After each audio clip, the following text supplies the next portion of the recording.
কোরবানি মানব ইতিহাসের সূচনা লগ্ন থেকে চলে আসা একটি ইবাদত, যা মূলত স্রষ্টার উদ্দেশ্যে সৃষ্টির নজরানা স্বরূপ। কোরবানি আমাদেরকে শিক্ষা দেয় মহামানবগণের আত্মত্যাগের অনুসরণের মাধ্যমে স্রষ্টার সান্নিধ্য লাভ করা। ত্যাগ বা বিসর্জনের ঈদ হল ঈদুল আজহা তথা কোরবানির ঈদ।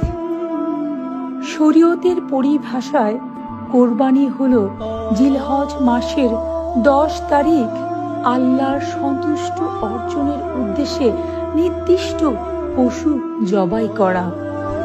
মহান রাব্বুল আলামিন পবিত্র কোরআনে সূরা আল হজ আয়াত 34-এ ইরশাদ করেন, আমি প্রত্যেক জাতির জন্য কোরবানির নিয়ম করে দিয়েছি, যাতে তারা আল্লাহর দেয়া চতুষ্পদ জন্তু জবেহ করার সময় আল্লাহর নাম উচ্চারণ করে। অতএব তোমাদের আল্লাহ তো একমাত্র উপাস্য, তারই কাছে আত্মসমর্পণ করো এবং বিনয়ী গণকে সুসংবাদ দাও।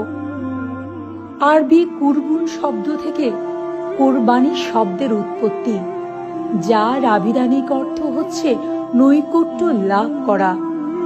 কোরবানি হচ্ছে স্রষ্টার সাথে সৃষ্টির প্রেম নিবেদনের এক বিশেষ উপাচার। স্রষ্টার নৈকট্য লাভের জন্য কোরবানি করা এক নিঃস্বার্থ আত্মত্যাগের নিদর্শন। বান্দা তার মহান স্রষ্টাকে রাজি খুশি করার উদ্দেশ্যে আত্মনিবেদন হচ্ছে প্রকৃত কোরবানি। পবিত্র কোরআনের সূরা আনআম আয়াত 162-তে মহান রাব্বুল আলামিন বলেন, অর্থাৎ হে রাসূল সাল্লাল্লাহু আলাইহি সাল্লাম, আপনি বলুন, নিশ্চয়ই আমার নামাজ, আমার কোরবানি, আমার জীবন, আমার মরণ জগৎ সমূহের একমাত্র প্রতিপালক দয়াময় আল্লাহর জন্যে। আল্লাহর নবী হযরত ইব্রাহিম আলাইহিস সালামকে আল্লাহ পাক তার প্রভু প্রেম পরীক্ষার নিমিত্তে পরপর 3 বার রাত্রে স্বপ্ন দেখান যে তোমাকে আমার রাস্তায় তোমার প্রিয় বস্তু কোরবানি করে দাও। হযরত ইব্রাহিম আলাইহিস সালাম ওই স্বপ্ন দেখার পর পরপর দুম্বা এবং উট কোরবানি করেন, কিন্তু ওই স্বপ্ন দেখা বন্ধ হচ্ছিল না। পরপর 3 বার তিনি একই স্বপ্ন দেখেন। আল্লাহ বলছেন আল্লাহর রাস্তায় তার প্রাণাধিক প্রিয় বস্তুকে কোরবানি করা, উৎসর্গ করতে হবে। তখন তিনি মনস্থ করলেন তার প্রাণাধিক প্রিয় গরু, উট কিংবা দুম্বা নয়, তার কাছে তার প্রাণাধিক প্রিয় হচ্ছে স্বীয় পুত্র হযরত ইসমাঈল আলাইহিস সালাম। তাই তিনি মনস্থ করলেন আল্লাহর হুকুম রক্ষার্থে ইসমাঈল আলাইহিস সালামকে তার মায়ের কাছ থেকে বিদায় নিয়ে পিতা ইব্রাহিম আলাইহিস সালাম সাথে করে কোরবানির উদ্দেশ্যে রওনা হলেন। মাঝপথে শয়তান হযরত ইসমাঈল আলাইহিস সালামের কানে কানে বলছিল, তোমার বাবা তোমাকে জবাই করতে নিয়ে যাচ্ছেন। তখন পুত্র ইসমাঈল আলাইহিস সালাম পিতাকে বলল, বাবা, আমার কানে কানে শয়তান বলছে তুমি নাকি আমাকে কোরবানি করবে, তুমি নাকি আমাকে জবাই করবে। এরপর পিতা হযরত ইব্রাহিম আলাইহিস সালাম স্বীয় পুত্রকে বললেন, শয়তানকে কাঙ্কুর মারো। এরপরে হযরত ইব্রাহিম আলাইহিস সালাম এবং হযরত ইসমাঈল আলাইহিস সালাম মিলে শয়তানকে কাঙ্কুর মারলেন। অতঃপর দুজন মিনাতে গিয়ে উপস্থিত হলেন। তখন হযরত ইব্রাহিম আলাইহিস সালাম তার পুত্রকে বললেন, বাবা, আমি আদিষ্ট হয়েছি, তোমাকে আল্লাহর রাস্তায় কোরবানি করতে হবে। তা শুনে ছেলে বলল, আলহামদুলিল্লাহ, যেভাবে আল্লাহর মর্জি আছে করুন। তবে বাবা, আমার 3টি শর্ত আছে। আপনি দয়া করে কোরবানি করার আগে আমার এবং আপনার চোখ বেঁধে দিন, যাতে আমার চেহারা দেখলে আপনার মায়া না আসে। আপনি যেন আমাকে আল্লাহর রাস্তায় কোরবানি করতে পারেন। আপনি দয়া করে আমার রক্ত মাখা জামা আমার মাকে ফিরিয়ে দিবেন, কারণ আমি আমার মায়ের একমাত্র সন্তান। আমার রক্ত মাখা জামাটা পেলে আমার মা একটু সান্ত্বনা পাবেন। আর বাবা, 3য় শর্ত হচ্ছে, আপনি দয়া করে কোরবানি করার আগে আমার হাত পা ভালো করে বেঁধে নিবেন, কারণ আপনি তো আল্লাহর রাসূল। আমার গলা কাটার সময় যদি আমি হাত পা ছোড়াছুড়ি করি আর তখন যদি আপনার গায়ে লাগে, আমার তো বেয়াদবি হবে। অতঃপর ইব্রাহিম আলাইহিসসালাম পুত্র ইসমাইল আলাইহিসসালামের সবগুলো প্রার্থনা মঞ্জুর করলেন, মনস্থ করলেন ছুরি দিয়ে পুত্রর গলা কাটবেন। যখনই পিতা ইব্রাহিম আলাইহিসসালাম হযরত ইসমাইল আলাইহিসসালামকে কোরবানি করতে গেলেন, কোনোভাবেই গলা কাটছে না। তিনি বারবার চেষ্টা করছিলেন। যখন কোনোভাবেই গলা কাটতে পারছেন না, তখন তিনি বেহাল বেকারার হয়ে পড়লেন। কেন কেন আল্লাহ তাআলা তার কোরবানি কবুল করছেন না? বেহাল অবস্থায় তিনি ছুরিকে ছুঁড়ে ফেললেন। অতঃপর নিক্ষিপ্ত পাথর 2 টুকরো হয়ে গেল। তার জজবা হয়ে গেল। তিনি আবেগ আপ্লুত হয়ে ছুরিকে ধমকের সুরে বললেন, এই ছুরি তুমি কাটছো না কেন? আল্লাহ রাব্বুল আলামিন দয়া করে তখন ছুরির জবান খুলে দিলেন।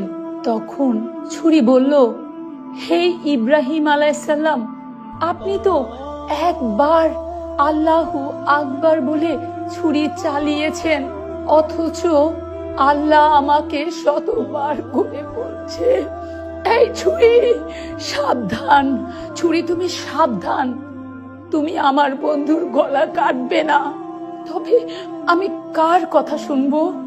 এরপর হযরত ইব্রাহিম আলাইহিসসালাম যখন স্বীয় পুত্রকে আল্লাহর নির্দেশে আল্লাহর সন্তুষ্টির জন্য কোরবানি করতে মনস্থ করলেন, যখন তিনি হযরত ইব্রাহিম আলাইহিসসালামের গলায় ছুরি চালিয়ে দিলেন, তখন মহান আল্লাহ হযরত ইসমাইল আলাইহিসসালামের স্থলে একটি দুম্বা রেখে দিলেন। হযরত ইব্রাহিম আলাইহিসসালাম চোখ বাঁধা অবস্থায় স্বীয় পুত্র ইসমাইলের স্থলে দুম্বার স্থানান্তর দেখতে পেলেন না। অতঃপর দুম্বা কোরবানি হয়ে গেল। হযরত ইব্রাহিম আলাইহিসসালাম স্বীয় পুত্র ইসমাইল আলাইহিসসালামকে কোরবানি করার সময় বলেছিলেন, আল্লাহু আকবার, আল্লাহু আকবার। তখন জিবরাইল ফেরেশতা বলছিল, লা ইলাহা আল্লাহু আকবার। আর ছুরির নিচে শায়িত ইসমাইল আলাইহিসসালাম বলেছিলেন, ওয়ালিল্লাহিল হামদ। যাকে কাটা হচ্ছে, যিনি আল্লাহর হুকুমে জবাই হয়ে যাচ্ছেন, তখনও ছুরির নিচে শুয়ে তিনি বলছিলেন, সমস্ত প্রশংসা সেই মহান রাব্বুল আলামিনের।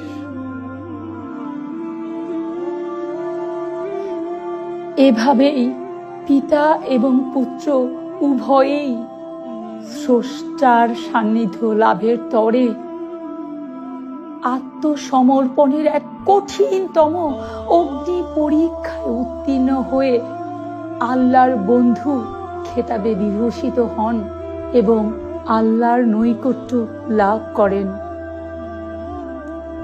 হযরত ইব্রাহিম আলাইহিসসালাম স্বীয় পুত্র ইসমাইল আলাইহিসসালামকে আল্লাহর নামে উৎসর্গ করে মহান স্রষ্টার পক্ষ থেকে খলিলুল্লাহ উপাধি লাভ করেছিলেন। তাদের সেই সুমহান আত্মত্যাগের স্মৃতি বহন করে আজও মুসলিম জাতির মধ্যে সুন্নতে ইব্রাহিম হিসেবে প্রতি বছর কোরবানি করার রেওয়াজ চালু করা হয়েছে। আমার মহান মুর্শিদ সুফি সম্রাট হযরত মাহবুবে খোদা দেওয়ানবাগী আমাদেরকে শিখিয়েছেন কিভাবে খেয়াল কারবে রেখে শপথ করতে হয়। তিনি আমাদেরকে শপথ করার প্রক্রিয়া বলেছেন, আমাদেরকে পশু জবাইয়ের সাথে সাথে খেয়াল করতে হবে। হে দয়াময় খোদা, পশু যেমন আমি তোমার নামে উৎসর্গ করছি, আমি আমার নফসকে তোমার কদমে উৎসর্গ করে দিলাম। আমার হায়াতে জিন্দিগিতে যত দিন বেঁচে থাকব, আমি যেন তোমার ইচ্ছার বাহিরে না চলি। আমার জন্য যা কিছু মঙ্গল তুমি নির্ধারণ করে রেখেছ, দয়া করে এই জীবনে তুমি তাই ঘটাও। আমার মহান মুর্শিদ কেবলাজান বলেন, কোরবানি দিতে হলে যার যার কোরবানি স্বহস্তে আদায় করুন এবং কোরবানির সময় খেয়াল করতে হবে আমরা যেন নিজেদের আত্ম অহংকার, লোভ, লালসা, বিদ্বেষ, হিংসা এবং নিজের নফসের খায়েশকে পরিত্যাগ করে পরিপূর্ণভাবে মহান স্রষ্টার ইচ্ছায় পরিচালিত হয়ে তার সন্তুষ্ট অর্জন করার সংকল্প লাভ করতে পারি। অথচ আমাদের সমাজে যদি দৃষ্টিপাত করি, দেখব কোরবানির জন্য ধার্যকৃত পশু ক্রয় করার ক্ষেত্রে আমরা পশুর আকার, আকৃতি, রং, পশুর ওজন এবং মূল্য নিয়ে দাম দর করার কথা নিয়ে প্রকাশ্যে প্রতিযোগিতা করে চলি।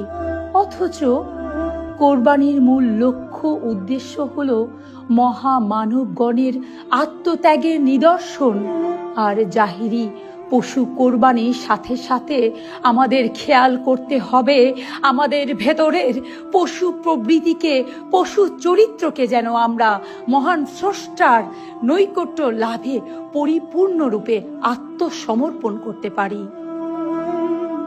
মূলত নিজের জীবনকে আল্লাহর ইচ্ছায় অতিবাহিত করার নিমিত্তই হচ্ছে কোরবানির হাকিকত। বাহ্যিক পশু কোরবানির মধ্যে কোনো বরকত নেই।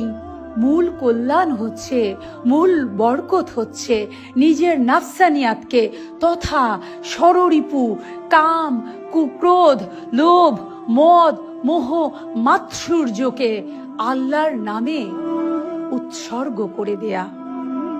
আমাদের দেশে প্রচলিত আছে মুসলমানরা নিজেদের নামে, পিতার নামে, সাত নামে কুরবানি দেওয়ার প্রথা চালু রয়েছে।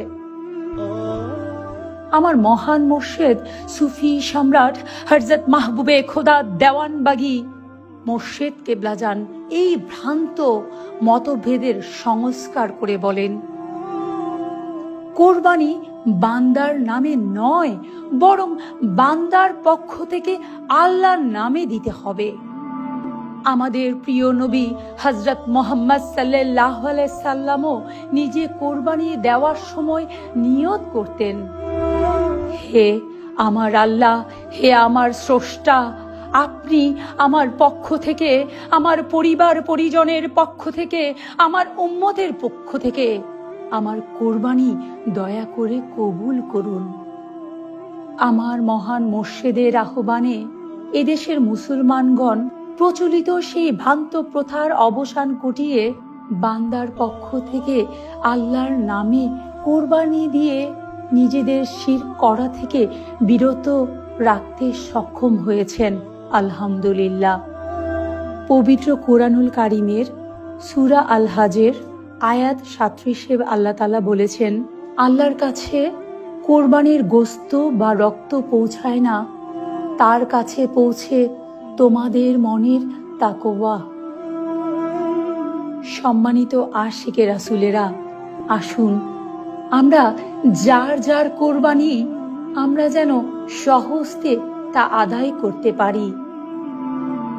আমার মহান মুর্শিদ সুফি সম্রাট হযরত মাহবুবে খোদার নির্দেশনায় আল্লাহর সন্তুষ্টি লাভের উদ্দেশ্যে আমরা যাতে বাহ্যিক পশু কোরবানির সাথে সাথে মহান রাব্বুল আলামিনের সন্তুষ্টি লাভ, তার নৈকট্য লাভের নিমিত্তে আমাদের ভেতরকার পশু প্রবৃত্তিকে কোরবানি করার মাধ্যমে হাকিকতে কোরবানি অর্জন করতে পারি। মহান রাব্বুল আলামিন দয়া করে আমাদের সকলকে হাকিকতে কোরবানি অর্জন করার সুযোগ এবং সৌভাগ্য দান করুন। আমিন।